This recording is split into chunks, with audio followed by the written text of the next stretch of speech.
Hello and welcome to Scottish Independence Podcasts. Well, the big Believe in Scotland March is tomorrow. We last covered Gordon MacIntyre Kemp and Marlene Halliday chatting about the plans for the event a couple of weeks ago, but now we can get an update. They were on the TNT show last night. Here's the audio version of that discussion.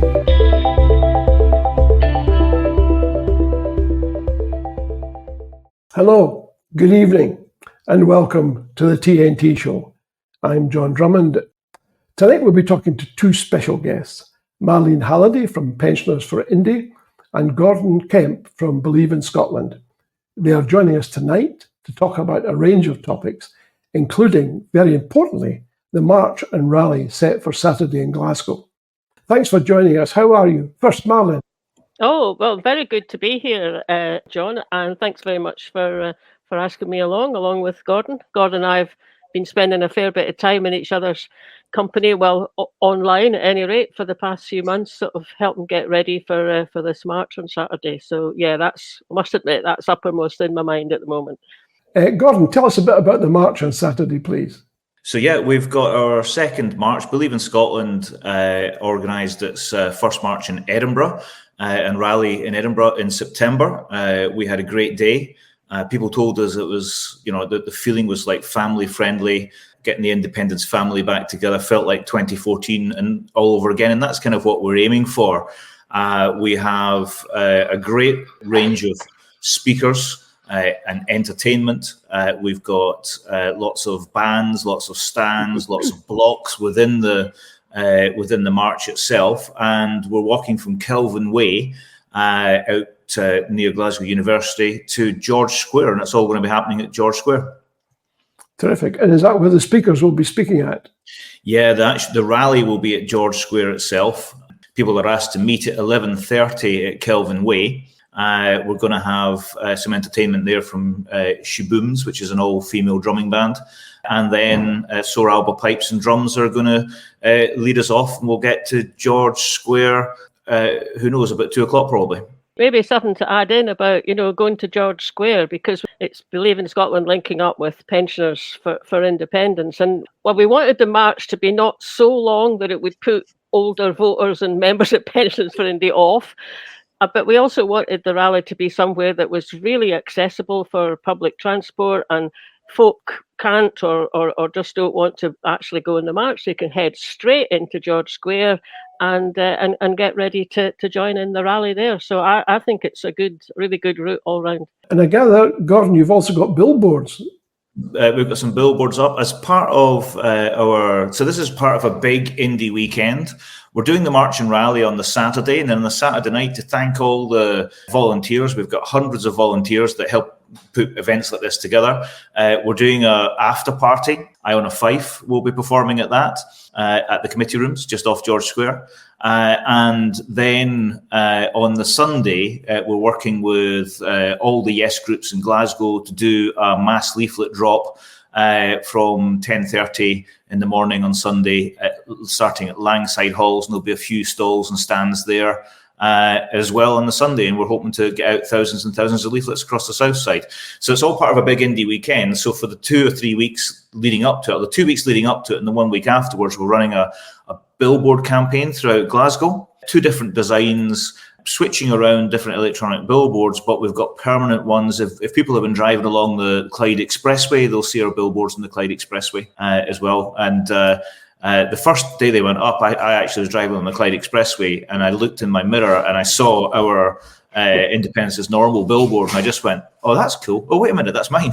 so it was really good. So yeah, that's one of the ones I think that's one's south side, is it? I can't remember where that is.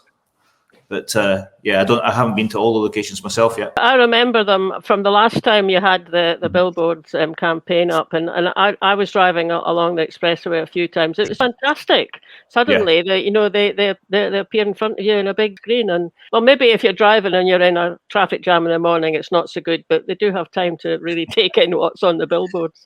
We'll get some professional photographs taken by the billboard company. I've seen the ones in the expressway. I haven't seen the rest of them, but they look really good. And the message really is just let's Unleash Scotland's Full Potential and Independence is Normal. And the Independence is Normal ones, the Anderson Crane and the Wonky Bridge. And, it's just a very much a Independence is Normal Glasgow, which is quite appropriate for a yes city. But when we do events across the country, we'll be putting them out in these and other designs. We've got about 6 designs for billboards. We'll be doing paper billboards as well, working with local groups to put those up. And then as we do events throughout the country, we'll be putting billboards up in different towns and cities across Scotland. So this is the beginning of a national rolling campaign of billboards. And we've got other plans as well, but we're not going to announce all of that right now. Oh, don't do that. Don't give too much away. But if you can give us a taster or two, that would be greatly appreciated. Here's a description of who's going to be there in terms of speakers and in terms of entertainment, including the First Minister. So you've got everything to gain by going along and absolutely nothing to lose, because I have it in good authority that Marlene, through specific connections she refuses to divulge, is arranged for the weather to be clement on Saturday. It's looking good. I'll just quickly say it's not any supernatural kind of influence that I've got. It's just me watching the weather forecast. We've got Richie Venton, the trade union organiser of the Scottish Socialist Party, Gordon Martin, the national organiser for the RMT union, Iona Soper of Scottish C&D and Secure Scotland, who's an anti-capitalist campaigner. We've got Ross Greer, MSP of the Greens, who will be leading the Greens independence push. Jane McAllister, who made that fantastic movie To See Ourselves. Oh, yes. Which is really inspiring. And again, that's all about the 2014 sort of Yes Family feel. We've got one of Scotland's leading writers, James Robertson, who will be giving us a wee talk and also performing one of his short stories, reading one of his short stories. Oh. And he wrote And the Land Lay Still, which is one of the great Scottish novels of modern literary history. We've got someone called Marlene Halliday. I don't know who she is. She's from... Marlene's on there from Pensioners for Independence. And myself, Pat Kane, obviously for people my age, the musician Pat Kane, for other people just the columnist, I don't know, for the youngsters, and the First Minister as well. It's going to be hosted by Iona Fife and the supermodel and author and broadcaster Eunice Olamaide. So it's going to be, we hope, a really strong show for people to see, and a huge cross-section of the independence movement that people are definitely going to want to actually hear from. Believe in Scotland is the support mechanism for the grassroots indie movement. We've got 142 yes groups.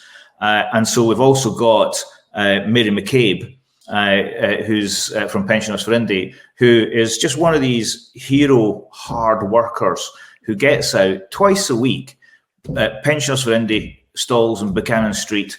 And that's what this is all about. It's about getting the indie movement together. It's about getting them rallied up, not a protest, but a celebration of just how good an independent Scotland can be. And I've got a whole list of people, which I won't bore you with right now, but I'll tell you later, possibly if we get a chance, all the different blocks and all the different stalls. It really is a great cross-section of the indie movement. You're right. I mean, I'm really looking forward to it. I mean, I really enjoyed the march in Edinburgh last year, went over for that. But just to pick up a bit on what you said about Mary, because when it comes to campaigning, she's kind of like pure dead brilliant. I mean, certainly the Glasgow Pensioners for Indie group wouldn't be as good as it is right now if it wasn't for Mary McCabe. And to a certain extent, that's true of her effect on all the Pensioner for Indie groups over Scotland. She's often been the person who's just been prepared to put in a bit more energy, a bit more of a nudge to get people there, and also kept people's spirits up at times when we got a bit frustrated or fed up with what was happening elsewhere, usually in Westminster. So it's she's definitely a star. Marlene, a quick question from Mike Fennick. He's asking, is the current state pension system fit for purpose? And if not, how would you change it? Across the UK, it isn't in terms of the amount.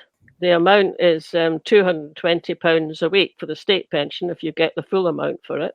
But I think the thing that most people probably don't even know is that if you're 70, 71 and older, you don't actually get that £220 a week. You get £50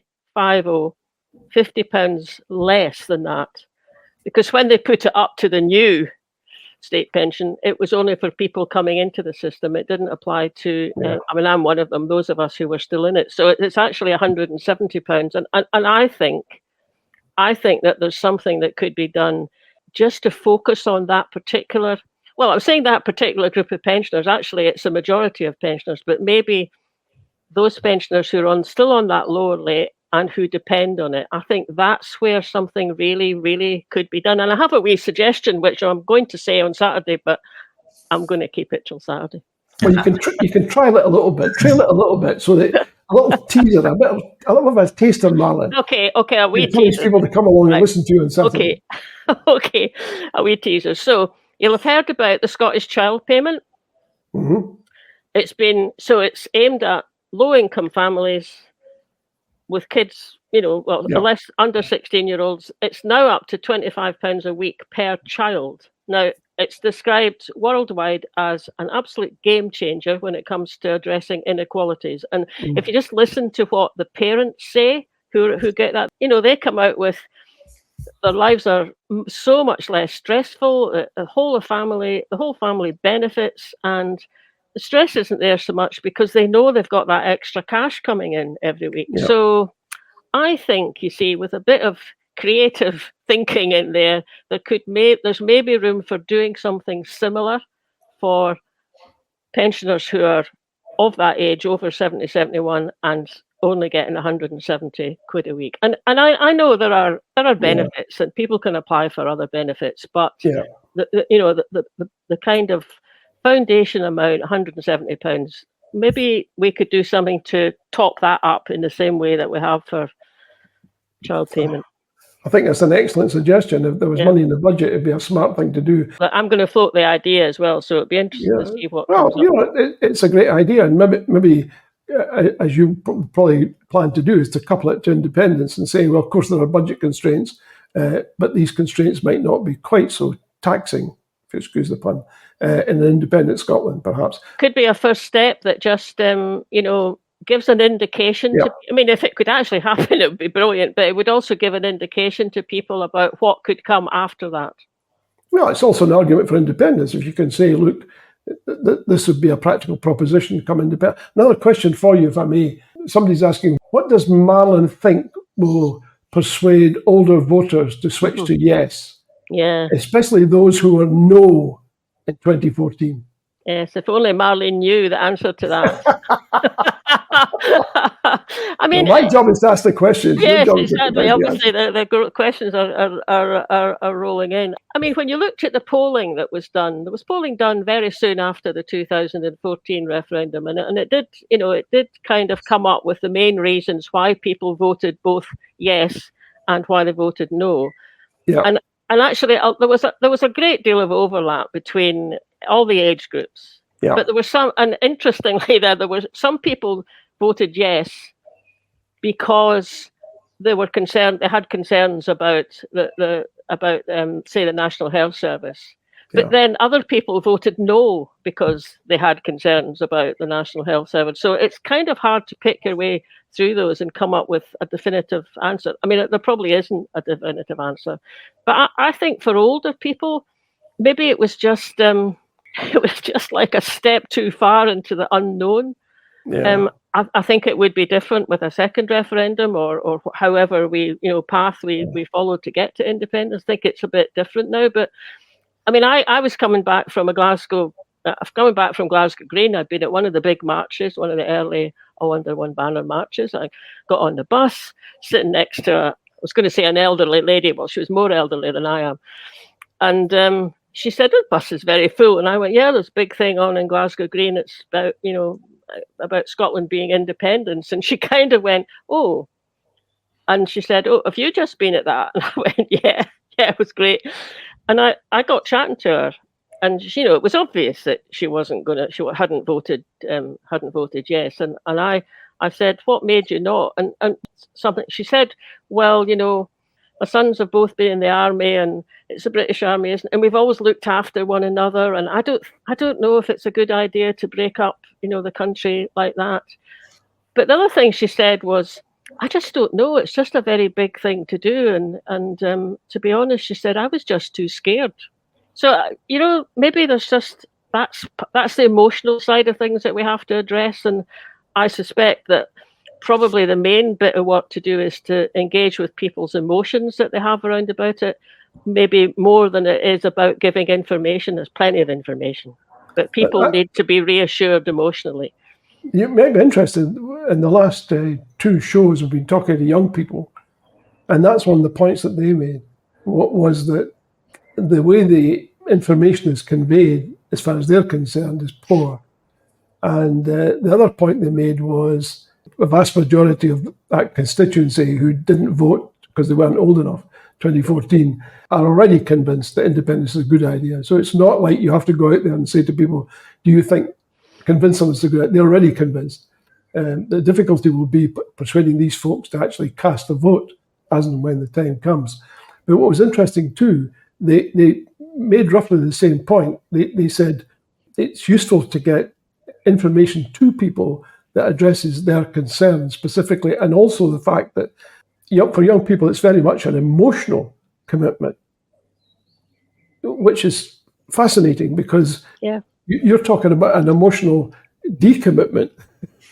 They're talking about an emotional commitment, and it's interesting how often that crops up in our discussions over the 163 odd shows that we've done, how people are motivated not solely but primarily by emotional factors rather than so-called intellectual or other factors.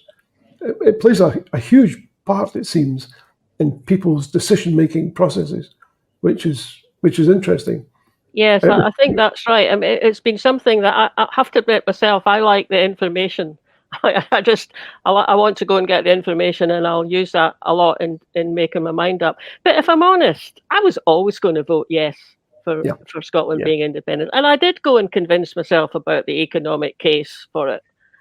But it was a much more of a heart thing than to do with statistics. Yeah, and I'm sure that's the same for a lot of people. But then you still have to know how to communicate about that emotional side quite intelligently, don't you? Because otherwise, well, it's like with emotions, you can end up with a bit of a rammy. Yeah, but it seems to me, Gordon, that's one of the points that you're addressing in the march and the rally and the after party, is to talk less about sort of raw politics and more about a commitment to a better state, a better country, if you like.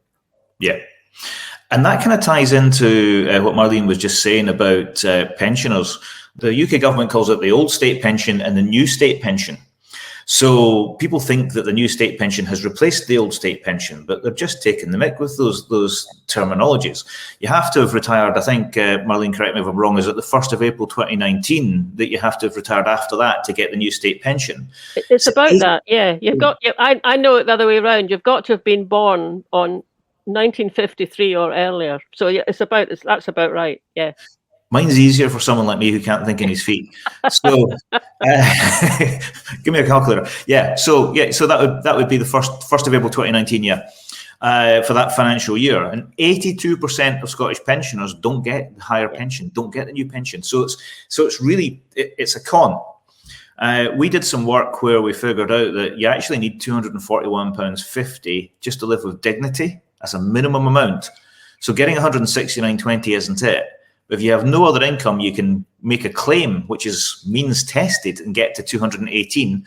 You're still going into debt. So you can't put your heater on when you're cold. You can't buy that new coat in the winter time. You can't necessarily feed yourself properly if you're reliant on the state pension. So that is a huge issue. And if you look at Denmark, Norway, Ireland, and Finland, take their pensions on average, they're £112 a week better off than our pensioners, which is just unacceptable as far as I'm concerned. Small independent countries. I wonder how they manage to do it, because they make decisions for the sake of their people, not for a big mega city hundreds of miles away. But the thing is that in terms of, you were asking about how we create a better country, yeah.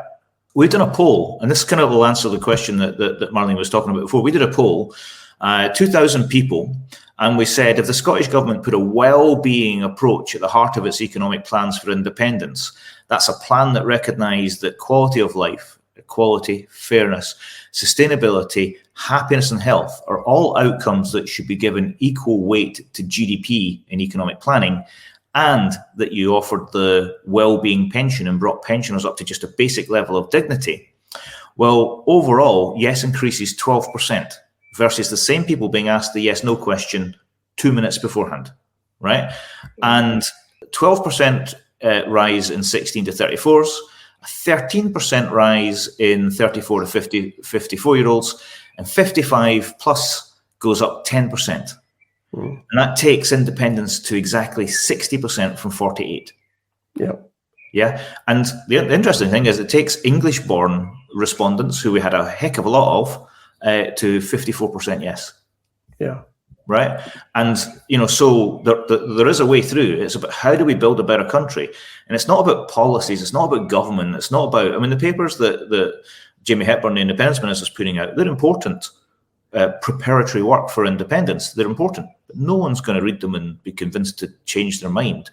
So what we've done is last month we launched our Creating Scotland event, and we had about 9 or 10 performers, and we just made it about culture. We had poetry readings, we had readings in Scots, we had great singers, and bands playing. With a young theatre group acting. We sold 150 tickets, and we could have sold it 3 times out, but it was just a test event. And we had a comedy as well. And basically we said, no politics, no politicians. Let's just celebrate being Scottish, and let's just ask ourselves the question, do we want to be an independent nation? Because political arguing just puts people in tribal boxes. But actually singing together, laughing together, crying together, so let's work together, and it works. So we're going to roll that out across the country. It's called the Creating Scotland events, and it's all about Scottish culture and less about politics. And that's where we want to take our marches and rallies as well. I'd be quite happy to have a march and rally without any politicians at it. And say to everyone, right, no protesting at all. And that's what we're not protesting. We're celebrating Scotland's potential on Saturday. But no protesting, no politics. Let's just get some bands on, and let's get some inspirational talks like many of the people we have got on, and tell everybody to bring along an undecided friend, because they're not going to be insulted. They're not going to be put in their political boxes. Heckles aren't going to go up because our politician's there.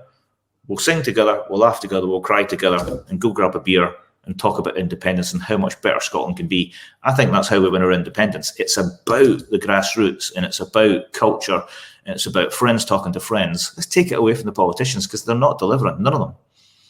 We were talking about mentioned Mary McCabe earlier, and one of Mary's ideas that she followed through on was, how can we contact, say, the people who live in sheltered housing, or maybe they're in residential care? And she said, well, we'll make a music troupe. We'll have a choir, and we'll have some instruments, and we'll get together and practice, and we'll create a wee program, and then we'll go and we'll just go and perform, maybe while they're having their lunch or after their lunch. Now, it was quite hard to actually get into those places, because you had to persuade the manager.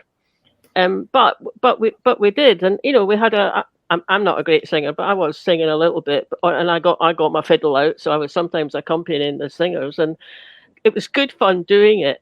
And I don't know how effective it was, but we went out probably half a dozen times. And then after Wade performed, of course, you just sit down next to someone and get chatting to them. Sure. And I sat down to an old chap, and he said, "Oh, I'm so pleased to see you. There's not very many people in here that are pro-indie. I sometimes hope I've anyone to talk to." So that kind of approach to people, we weren't there hiding that we were pensioners for indie, but we weren't there primarily to talk about that. We were there primarily to entertain them and maybe give them a few things to think about. So unfortunately, COVID happened, and it all came to an end. But it's maybe something that we should think about doing again. Sounds like it. We talked about, both Gordon and you have talked about getting together and stuff like that. But I gather there's nobody from Alba on the programme. Is that right, Gordon? Yes, it is. We did invite Alba. and they had the opportunity with the first organisation we invited. We are completely party neutral. We met with our steering group, discussed it, and we discussed it in meetings with our partners for this March and Rally Pensioners for India. And we said, yeah, we're party neutral. Let's invite them. We invited them, and for whatever reasons, they say there are various reasons for it. They waited 61 days to come back to us to say they wanted someone to speak. But we said to them, we're inviting you first. You can speak. However, we said, the Greens don't want to share a platform with you. We don't agree with the Greens on that. So we're inviting you first. Give us a quick response, and then we'll say to the Greens, Alba are speaking.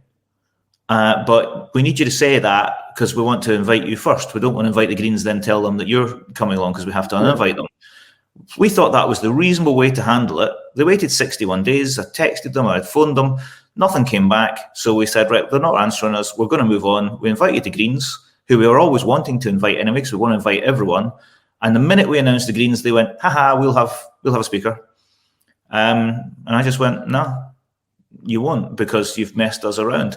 And now they're telling everybody that the Greens have blocked them. The Greens didn't even know. The Greens just said yes when I phoned up, and the SNP said yes when I phoned up. And the Scottish Socialist Party are also speaking at it. And they actually phoned us and said, we want to come along to your march. We're going to have a block. We're going to bring a lot of people. How about giving us a speaker slot? And I went, that sounds great. I actually forgot to ask everybody. I just went, yeah, of course. That's how easy it is to organise this with everybody else. Everybody else either contacted us asking for a slot or said yes immediately on the phone. Alba took 61 days. I don't think they wanted to speak. It's not to get wrapped around in the axle about which politician, which other politician, but rather to focus on the major point, which is this is about people getting together. Mm-hmm. It's about this collective thought, which is implicit behind all of this, which is that, if you're playing together, the chances are you'll end up working together in some way, shape, or form. Well, let me just run through a couple of things. So we've got Yes to Indy, so Yes to Indy that do the marching as well. We've agreed to they're marching with us because there was a clash of dates, and we're going to march with them and promote their events later in the year. I've even offered a steward for them. Women for Indy have said they'll be there. Yes for EU. Pensioners for Indy, yes, bikers are coming, yes, Stones will have a stall, Indy Cafe's coming, so are Alba Pipes and Drums, the iNotes, Shiboom, and we've got SNP, Greens and Scottish Socialist Party. So basically, this is a hugely diverse cross-section of the independence movement and a lot of cultural figures rather than all just politicians. We're disappointed that Alba aren't there, but it's their choice. It's the way they behaved. Not listen. I think it's a real shame that Alba aren't there. I also think that it's not good that the Greens won't share a platform with them. But there you go. That's their stance. That's exactly it. Why we said to Alba first, because we don't agree with the Greens. We wouldn't let anyone tell us who can talk at our rallies. I really don't understand that, because is this prescription that the Greens are exercising? We should ask them to come on and explain it. Would that also apply to television debates? In other words, if SNP and Alba represented, the Greens won't turn up. I can't believe that's the case. Well, it's not the SNP. They'll happily share the platform. No. My point is a general one. If the Greens were invited to do a television debate and Alba was one of the representatives, would they refuse to turn up? I can't believe that. I believe that is the case. Really? I believe that is the case. And you know what? I think it's daft. And I've told them I think it's daft. However, the Greens have MSPs, and because Alba have got a defector from the SNP, Alba have got an MSP as well. And okay, I'm not saying they got on like a house on fire, but they'll have to sit together in committees. So it is daft. I've told the Greens I don't agree with it. If you don't like someone, turn up, debate them and beat them and prove you're right. That's what politics is all about. So that's it. But I wasn't going to uninvite the Greens, having invited them, having given Alba every chance to an open goal to put the Greens in difficulty. But instead, they didn't take it, The thing is, what's the road to independence? How do we get to independence from here? The Westminster government's not going to give us a referendum, right? The Supreme Court's backed blocked, I should say, Holyrood doing its own. So the writing's on the wall. There's only one way to get to independence, and that is for Holyrood 2026 to be a de facto referendum where we say to people that a majority of votes for independence supporting parties, and I think there's going to have to be some alliance on the list at some point, right? If we're going to do that, right? That makes me popular with everyone, doesn't it? And then if there's a majority of votes at Holyrood 26, that's it. We begin negotiations, and if we don't negotiate, we begin separation, right? And that's the only way we're going to get independence, and it is a valid way. You don't need a referendum to become independent. You don't need Westminster's permission to become independent. Scotland only needs the permission of the Scottish people. And a de facto referendum at next Holyrood would give that, and that would be fine, we think, for the rest of the world to go, yeah, you have democratically chosen this route. And to get there, we're going to have to work together in a convention, and the Greens and Alba are going to have to sit together in a convention with us and with everybody else. So as far as I'm concerned, right, there's been a falling out. I think there's been some messing around. They think I did some messing around. Don't care. I can't control what other people do. I can only control what I do myself. And we reached out in good faith. It's not happening. But when it comes to a convention, we all have to get together and we all have to put away all grudges, let old acquaintance be forgot, and come together to deliver independence. And I think we can. I'm still positive that we can. Yeah, I think there's a lot to be said for that. And Marlene's nodding too. I assume that you're really comfortable with what Gordon's been saying, Marlene. Yeah, well, yes, and indeed. And you know, how Gordon's described it, you know, as a constitutional convention as a way of bringing everyone together. I mean, whatever representatives we had of whatever party there, plus, you know, folk from Civic Scotland groups, that was accepted as at the last SNP conference. I think it was Joanna Cherry who actually put forward that proposal. So in a meeting recently, I asked Stephen Flynn, you know, would it not be an idea to start the moves to set up that sort of basis for a convention now, you know, during this year, when we know there's going to be a general election? His response was, I thought was very canny. Well, I thought it was very pragmatic, actually, and fair enough. He said there'll be so much happening in that general election campaign that we wouldn't be able to do it properly. And actually afterwards I thought, yeah, probably that's right. But I think it should be something that gets taken up and put into motion as soon as we possibly can. One reason, because it will take quite a lot of organising, but the other reason that, you know, Gordon's touched on, that it hopefully will be a way of bringing people together and letting those kind of differences and whatever, you know, shenanigans or whatever people think, but the disagreements, let those drop away and work together, because that's the only way we're going to get independence. Yeah, and also let me add a little bit of historical context here. The reality is that every separatist and stroke independence movement that's ever taken place throughout centuries has had very different perspectives. You know, there have been very different views that combine together to decide, yeah, we'll subsume all of our other concerns in order to achieve this goal. And then once the goal has been secured, then we can start going our individual ways. I mean, the American situation is classic. I mean, they got together, they got their independence, and heavens above, even before the ink was dry, they had produced Federalist papers, Republican papers, Democrat papers, you know, and they were all at each other's throats. But, you know, you have to expect this in a mature democracy, that people are going to have strong views and they will want to propose those views and hopefully have those views accepted in the form of laws, etc. There's nothing unusual or untoward about that whatsoever. I mean, it's very healthy, it's very grown up, and there's nothing necessarily negative about dissension.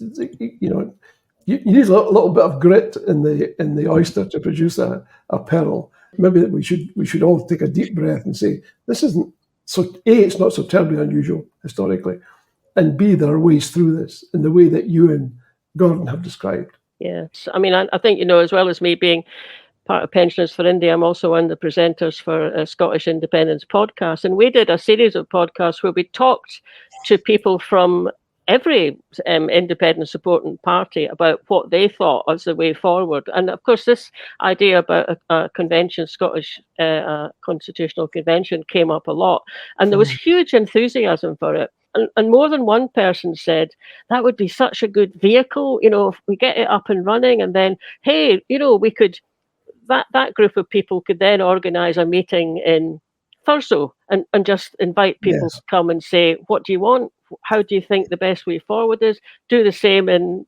Stornoway, Edinburgh, whatever. And I hadn't thought of it like that but myself, but I just thought that's true. That would just be a brilliant vehicle to use. It would have people from different political parties in it, but it would be hopefully be able to put forward the bigger picture.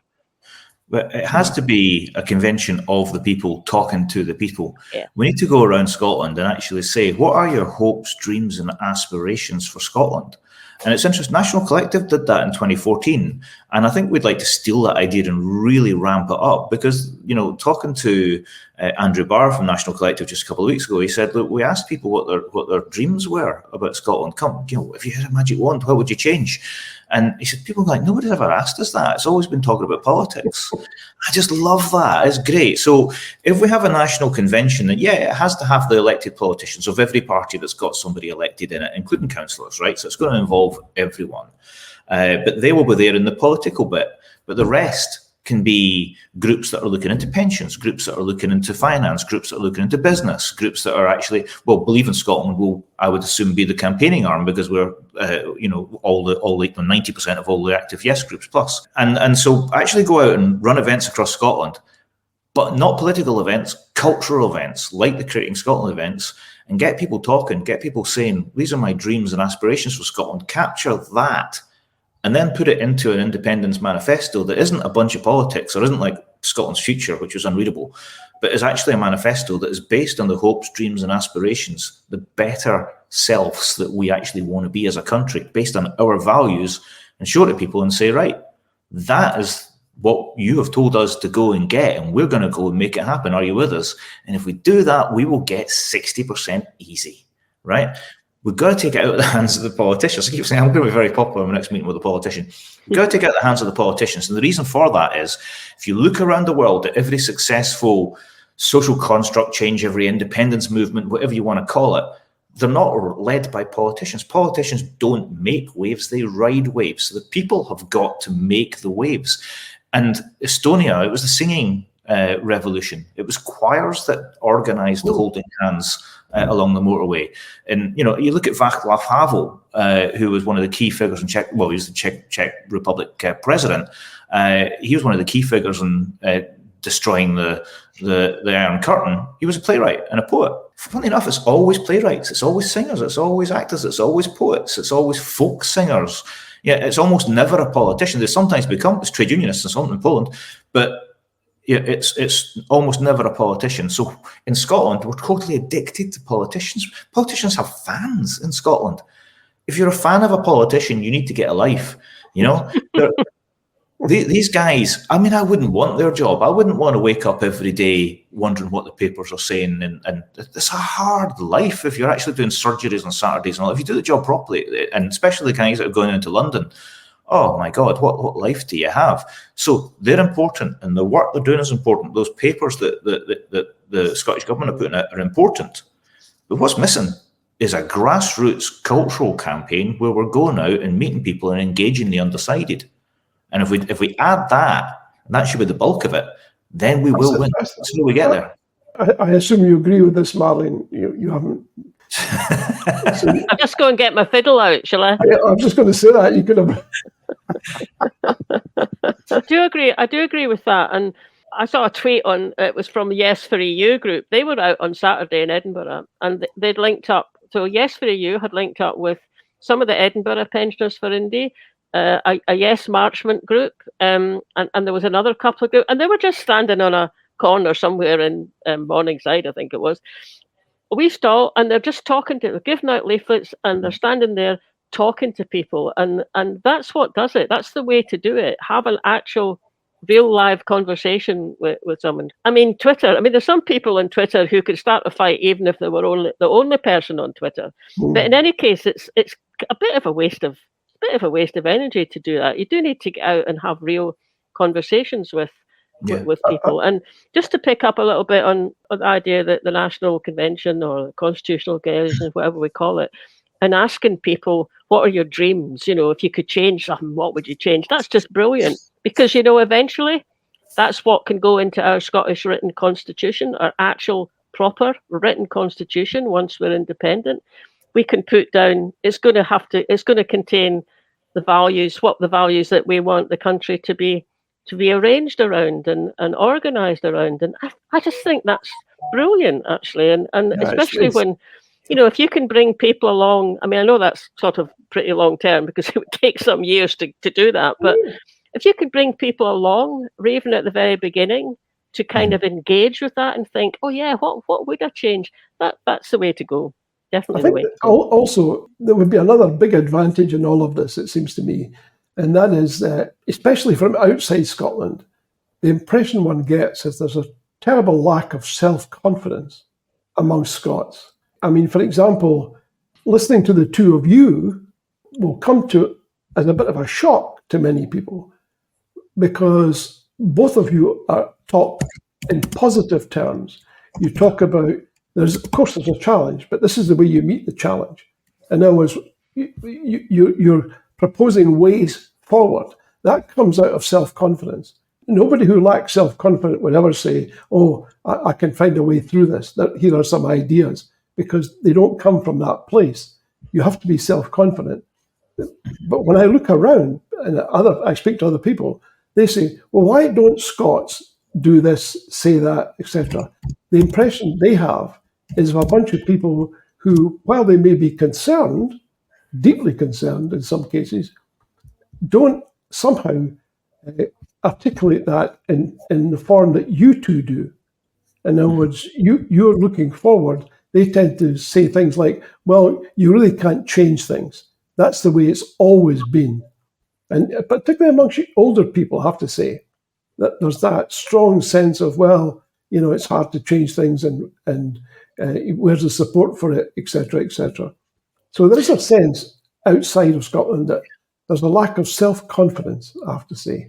I think there is, but it's funny because I've got quite a few friends who say, oh, you're a complete optimist. You always see the upside of things, and somebody puts an obstacle in your way and you go, well, that's the way then. That shows me the way. And, and it's like, they go, you're such an optimist. And I go, I think I'm normal. I think you guys are just, too down on yourselves all the time.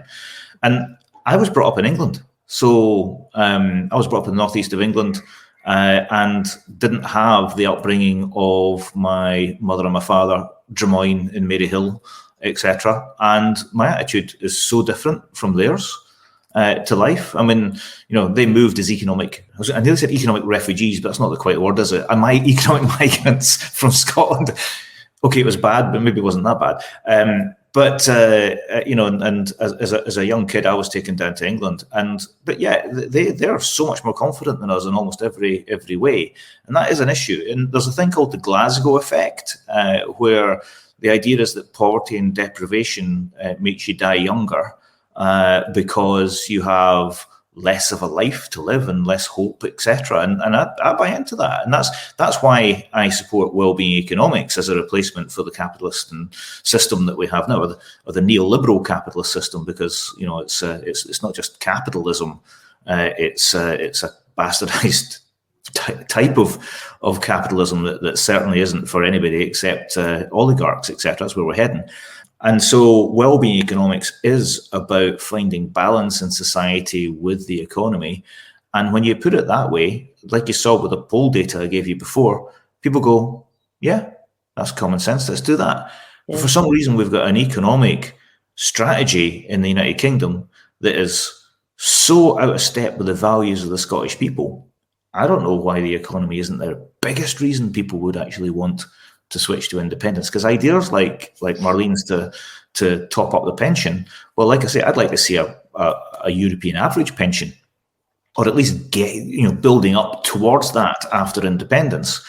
But the issue is, if the Scottish government say, right, we're going to give everybody a chunk of money now, then the UK government will find a way to take more money off them so they can't afford to do it, or try and legally stop them. But so it's a fantastic idea, and if there's any way the Scottish government can afford it, let's do it.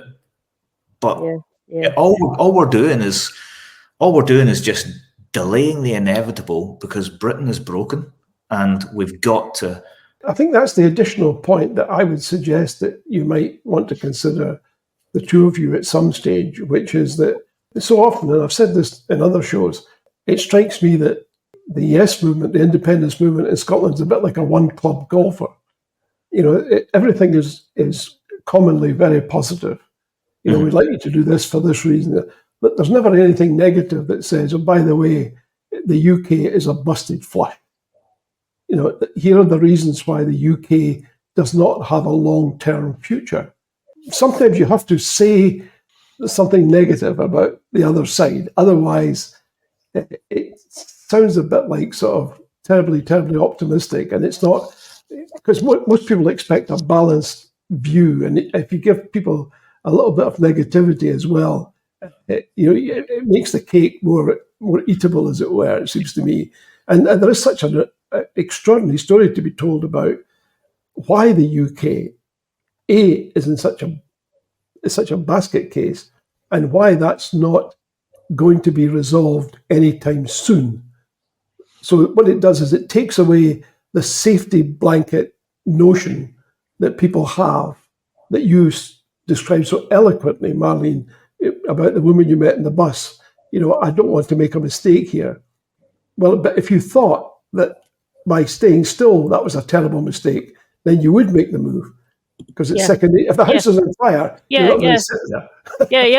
No, I take the point. It's a good one, and it just raises up other questions, isn't it? It's like where do people get their information from, and how do you get what you've just said, that kind of information out there? And I guess that's where we do have people within the Yes movement who are trying to do that. Yourself, you're obviously a big part of that, John. So, and Independence Live's done such a lot to get that out there. So, I do see that on social media. The trouble is, I think you just have to think how to put it in a way that's clear, but not so partisan that it just puts people off. And that takes some skill, I think, knowing how to communicate it. But it's definitely, I think, a job waiting there, to be done. And another thing about, our Scots, lacking in confidence. And I'm a bit older than Gordon, so my dad had just got back, not long back from fighting 6 years in the North Africa and Italy when I was born. And as far as he was concerned, he knew what he wanted. He knew where he wanted Great Britain to go, and he had positive ideas about it. There were very left-wing ones. He brought me up to kind of go, well, you'll not be able to do everything, but have a go at it and see where it takes you. So that's just a big advantage if you get that message as a kid. But at the same time, my mum wanted me to go to elocution lessons so that I wouldn't have a Fife accent, and she wasn't snobby. She was just practical. Otherwise, I'd have a lot more of a Fife accent than I don't know how much of one I actually have, actually. So you're always up against that. And I wasn't told anything about Scottish history when I was at school. Loads of stuff that sometimes I think maybe we should just put on a few events that just kind of help people highlight those parts of Scottish history that folk my age don't know about.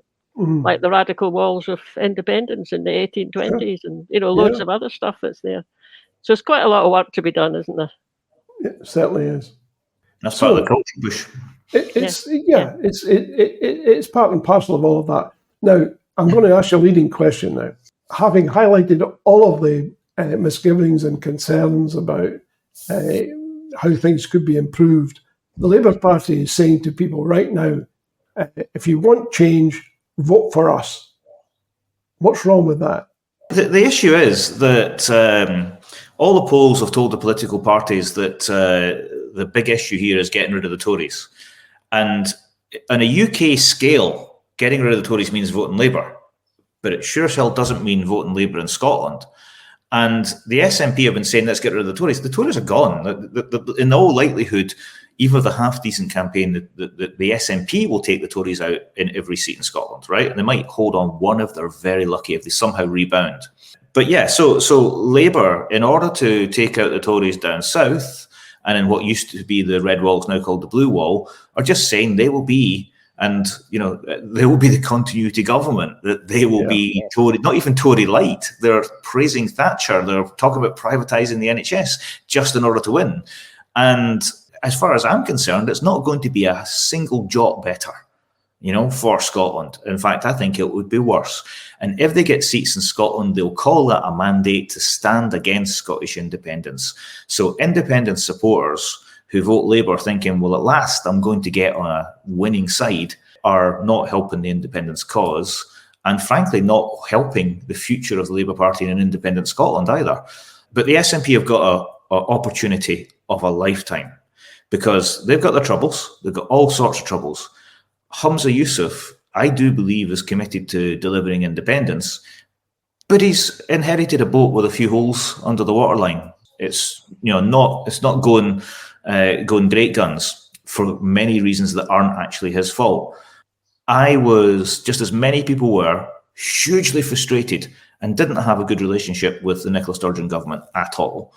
Humza Yousaf and his team are actually saying, let's talk to the independence movement, let's get on board with them, let's hear what they've got to say, which is the exact opposite of Nicola Sturgeon.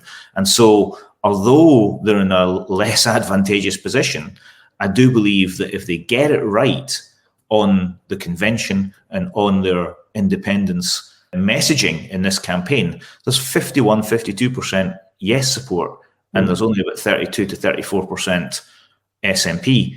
That's it. That's their opportunity. Tell us how you're going to deliver independence, and independent supporters will stop thinking about voting Labour. That's what they have to do. I agree with that. And for someone my age, so I don't know, I suppose I was about 30, I think, when Mrs.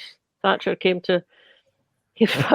When I hear Labour politicians saying what an inspiring leader she was, and they're going to model themselves on her, whatever economics, I think it was, I heard one of the Labour people saying, I just go, wow, Labour, it's obvious what you're doing. You're getting the English on board.